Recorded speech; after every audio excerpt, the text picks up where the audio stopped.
আসসালামু আলাইকুম এভরিওয়ান। আজকে আপনাদেরকে বানিয়ে দেখাবো একটা অন্যরকম রেসিপি, যে রেসিপিটা আসলে আপনারা কখনো আমি বলবো খান নাই। এই রেসিপিটা যে খাবেন জাস্ট ফ্যান হয়ে যাবেন।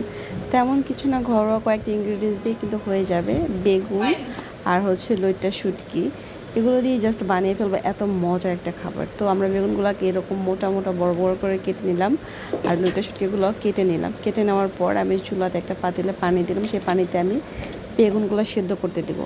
ঠিক আছে, একদম বেগুনগুলো সম্পূর্ণ সিদ্ধ করে নেব ভালো করে। এইদিকে আমি আরেকটা চুলাতে আমি লইট্টা শুটকিগুলো ভালোভাবে সিদ্ধ করে নিলাম, কারণ এটাকে ভালো করে সিদ্ধ না করলে পরিষ্কার হয় না। সো এটা ভালোভাবে সিদ্ধ করে দেন, ভালোভাবে পরিষ্কার করে নেব। অ্যান্ড এদিকে আমি নিয়ে দিলাম গোটা পেঁয়াজ, গোটা রসুন, আস্তে আস্তেভাবে এভাবে কেটে পরিষ্কার করে নিলাম। এটা আমাদের রান্নাতে লাগবে। অ্যান্ড দেন এদিকে আমাদের লইট্টা শুটকিটা ভালোভাবে ধুয়ে পরিষ্কার করে রেডি করে নিলাম।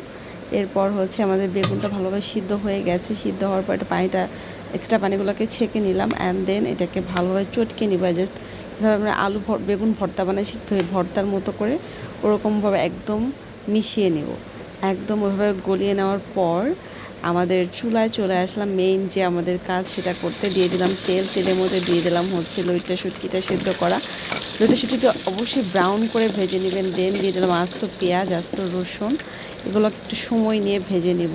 ভেজে নেওয়ার পর উপরে দিয়ে দিলাম আপনার আস্ত পেঁয়াজ, কুচি করা পেঁয়াজ, তারপর কাঁচা মরিচ, তারপর আপনার আদা বাটা, রসুন বাটা, পেঁয়াজ বাটা, ধনিয়া গুঁড়া, মরিচ গুঁড়া, হলুদ গুঁড়া, সব কিছু ভালোভাবে দিয়ে লবণ দিয়ে এভাবে করে মিক্স করে জাস্ট একটু পানি দিয়ে দিব। পানি দিয়ে এটাকে ভালো করে কষিয়ে নেব। অবশ্যই ভালোভাবে কষিয়ে নিতে হবে। অ্যান্ড দেন আমি দিয়ে দিলাম আমাদের বাসায় ফ্রোজেন করা টমেটো ছিল, সেই টমেটো দিয়ে দিলাম। 2টা টমেটো দিয়েছি এখানে, আপনার পরিমাণ মতো আপনি টমেটো দিয়ে দিবেন।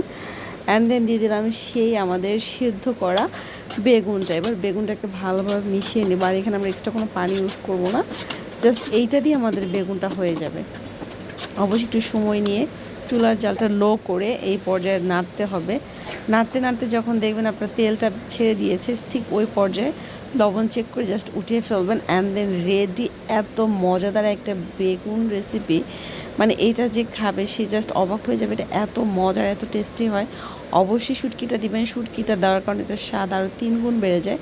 সো রেসিপিটাকে কেউ কখনো খেয়েছেন কি না, বা কে কোথা থেকে আমার রেসিপিটা দেখেছেন অবশ্যই কমেন্ট করে জানাবেন। ভিডিওটা যদি ভালো লাগে একটু কষ্ট করে শেয়ার করে দিবেন। ঠিক আছে, তো আজকে এই পর্যন্তই। আপনাদেরকে অবশ্যই আমার পাশে থাকবেন।